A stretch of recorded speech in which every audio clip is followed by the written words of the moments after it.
know from his typical uniform, a Boston Red Sox hat, flannel shirt, and blue jeans, or his small sawdust-covered workshop nestled in the hills outside of Marion. But Wayne Henderson is nothing short of an Appalachian superstar.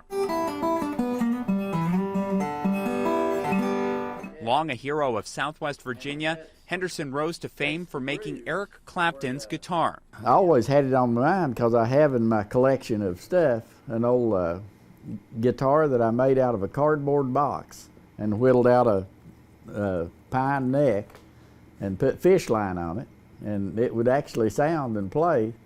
And so I could play a tune on that thing. And so that is when I was probably 7 or 8 years old. This is a wood form, homemade, and then after you get that side bent, you just clamp it in this form. Now the wait for a Henderson guitar can take more than 7 years. His client list includes Clapton, Ricky Skaggs, Vince Gill, and more. Each of the 758 guitars Henderson has made have a number and a story. As a teenager, he sold number 7 to the friend of a moonshiner for $500, more money than he'd ever seen before. It eventually came back for repairs 25, 30 years later than that, and I was able to buy it back, and I have it in my collection now. It's my number 7. It's really been beat up, and it even has a bullet hole in it.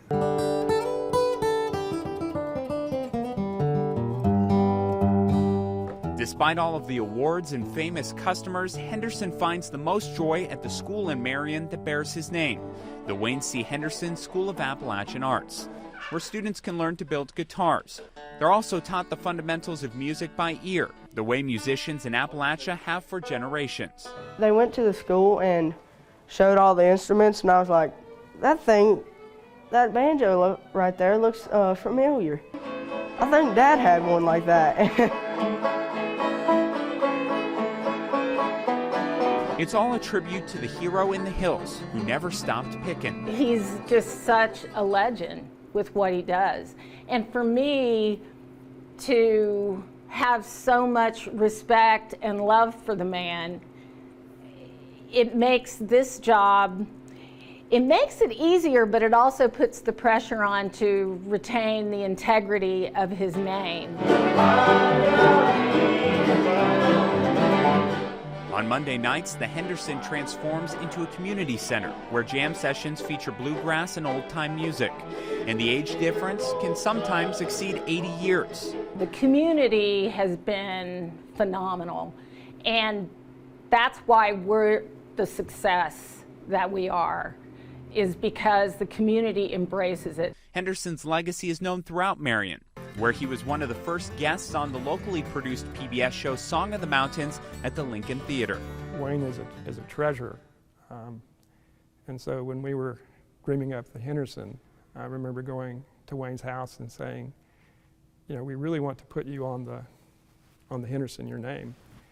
And he was like, why? Back at the shop, Wayne has a lot of work to do. With a growing waiting list, even the stars have to be patient. This is in Rolling Stone magazine about I got to play with Zach Brown in Fenway Park.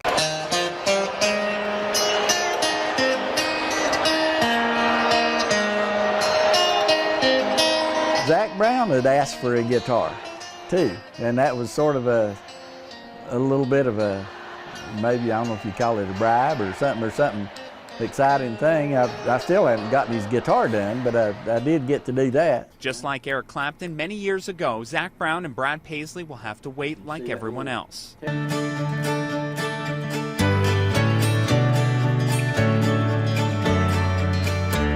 Coming up on My Town, a rebound for Marion's Home of the Arts and the show bringing national attention to Southwest Virginia.